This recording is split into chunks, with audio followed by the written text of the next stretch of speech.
बिस्मिल्लाहिर्रहमानिर्रहीम। इज़ा जाअ नस्रुल्लाहि वल फ़त्ह, सदक़ल्लाहुल अज़ीम। मेरे तमाम देखने वाले नाज़रीन अस्सलामु अलैकुम। आप देख रहे हैं मेरा यूट्यूब चैनल में हूँ शिराज मुग़ल। नाज़रीन, जिस तरह जमहूरियत के ख़िलाफ़ कैंपेन में चला रहा हूँ, जिस पे मैंने एक पहली किस्त भी बनाई है, जिस पे मैंने साथ साथ आपको बताया भी था कि हम किताब की सूरत में भी इंशाअल्लाह इसको शाया करेंगे और साथ साथ वीडियो की सूरत में भी अपलोड करूँगा ताकि अवामुन नास तक इस चीज़ की खबर पहुँचे। और जिस चीज़ की मैं तैयारी कर रहा हूँ निज़ाम के हवाले से, तो ताकि आपके इल्म में हो। आज देखें, पाकिस्तान के अंदर ऐसा निज़ाम है जिसका बच्चे बच्चे को भी इल्म है, ऐसा बोसीदा निज़ाम है, ऐसा घटिया निज़ाम है, दुनिया के अंदर इस निज़ाम को ख़त्म किया जा रहा है। और यहाँ पाकिस्तान में आके देखें, हमारे सियासतदान इस निज़ाम को मजबूत करने की बात करते हैं कि हम जमहूरियत को मजबूत करेंगे। आज सियासत के अंदर जितने भी उलमा भी हैं, जिसमें सियासतदान भी है, जिसमें आले इल्म लोग भी हैं, अहले अक़ल लोग भी हैं, मैंने बहुत सारे ऐसे लोगों के मुंह से सुना कि जो बार बार ये कहते हैं कि हम जमहूरियत को मजबूत करेंगे। हालांकि वो इस चीज़ का उन्हें इल्म है, इस चीज़ का उन्हें पता है, अकल भी उनकी काम करती है। ये जो निज़ाम बिलखुसूस जो जमहूरी निज़ाम हमें दिया, ये यहूद व नसारा ने दिया था, ये मुसलमानों को कमज़ोर करने के लिए दिया था। तो फिर आज इसी में हमारे अहले इल्म लोग, अहले अक़ल लोग इस निज़ाम का साथ देकर मुसलमानों को वरगलाते हैं। मैं ये समझता हूँ उनके ताने बाने कहीं ना कहीं जाकर यहूद व नसारा से मिलते होंगे, जो लोग जिस जमहूरियत को मजबूत करने की बात करते हैं। इसमें एक वो तबका है जो बरमला जो जमहूरियत को मजबूत करने की बात करता है, और एक तबका ऐसा है जो जमहूरियत को नहीं मानता, लेकिन वो मजबूरन जमहूरी लोगों का साथ दे रहा है, सियासतदानों का साथ दे रहा है वो तबका, क्योंकि ज़रूरत इस अमर की इस वक्त कम से कम उस निज़ाम के साथ भी चला जाए। लेकिन मुझे जहाँ तक ये लगता था, जिस तरह आप दुनिया के अंदर देख लें, बहुत सारे लोग ये सवाल भी करते हैं कि हमें क्या ज़रूरत है, पाकिस्तान के अंदर तो जमहूरी निज़ाम चल रहा है, नया निज़ाम लाने की क्या ज़रूरत है। तो आपको इस चीज़ का इल्म हो, इस पर मैं तफसीली इंशाल्लाह वीडियो रिकॉर्ड करवाऊँगा इस पूरे मसले पर कि हमें ज़रूरत क्या है कि हम पाकिस्तान के अंदर एक नया निज़ाम लेके आए। लेकिन मुख्तसरन आपको बता रहा हूँ, आप अरब कंट्री के अंदर देखें, अमेरिका में देखें अलग निज़ाम है, बरतानिया में अलग निज़ाम है, और इसके अलावा तुर्की में जाके देखें उनका अपना सिस्टम है। इसके अलावा बहुत सारे चीन के अंदर जाके देखें, उनका अपना निज़ाम है। हमारे करीब पड़ोसी मुल्क में अफ़गानिस्तान में देख लें, उन्होंने अपने हिसाब से निज़ाम बनाया है। तो हर मुल्क के अंदर एक अपना निज़ाम है। तो इसी तरीके से हमें पाकिस्तान के अंदर भी निज़ाम को चेंज करने की ज़रूरत है। हमने हाल ही में ये नारा देखा था तब्दीली का कि हम निज़ाम को तब्दील करेंगे या हम तब्दीली लेके आएंगे। लेकिन इमरान खान साहब ने जो नारा लगाया था, लेकिन इस पर कामयाबी इसलिए नहीं मिली उनको भी, शायद उनका इखलास भी हो, अल्लाह जानता है कि इसमें सच्चाई क्या है, लेकिन उनको कामयाबी इस वजह से नहीं मिली, शायद निज़ाम ठीक नहीं था। अगर निज़ाम बेहतर होता तो शायद उनको भी उम्मीदें, जिस उम्मीद के ज़रिए वो आए थे, बज़ाहिर जो बातें करते थे, रियासत मदीना की बात की थी, तो वो इस पर कायम नहीं रह सकी। उसकी वजह यह है कि निज़ाम ठीक नहीं था। तो मैं जो निज़ाम की बात करता हूँ, इसकी फ़िक्र मैंने पिछली वीडियो में बताया आपको, इसकी फ़िक्र अल्लामा इकबाल रहमतुल्लाह ताला अलैह ने सदियों पहले, हमें एक सदी पहले ही दे दी थी। उन्होंने बता दिया था, तुमने देखा नहीं है मगरब में जमहूरी निज़ाम, चेहरा रोशन अंदर से चंगेज़ तर तारीख।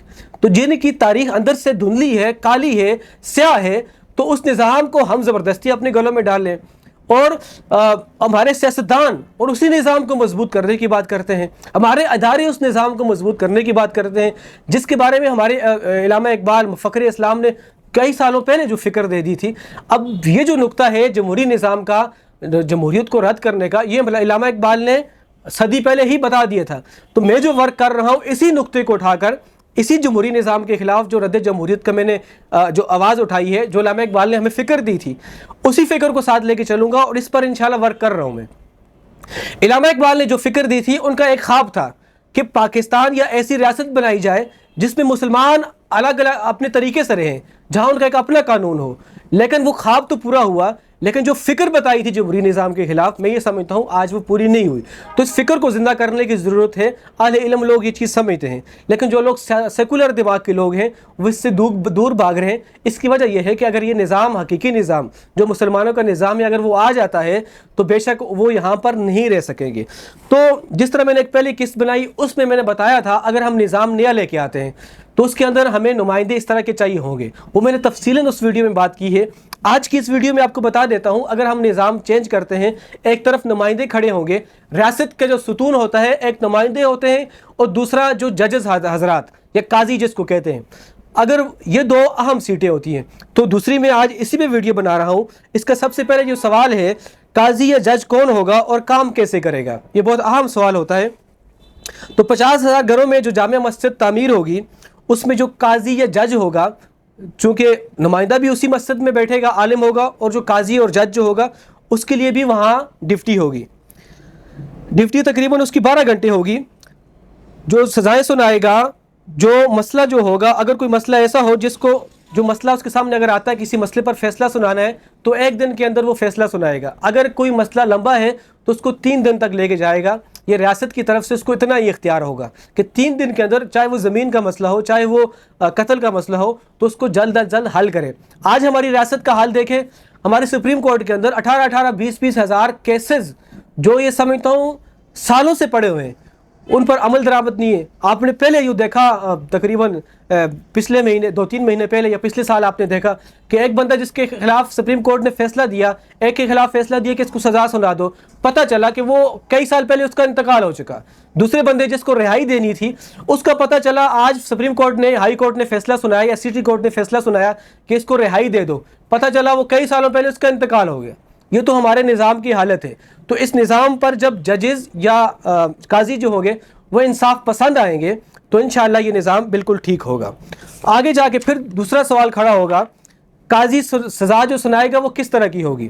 قاضی جو بھی سزا سنائے گا وہ اسلام کے مطابق، شرعی جو اصول ہیں اس کے مطابق سنائے گا۔ مثلا اگر کسی نے چوری کی ہے تو وہ اسلام میں جو سزا ہے وہ مختص کی جائے گی۔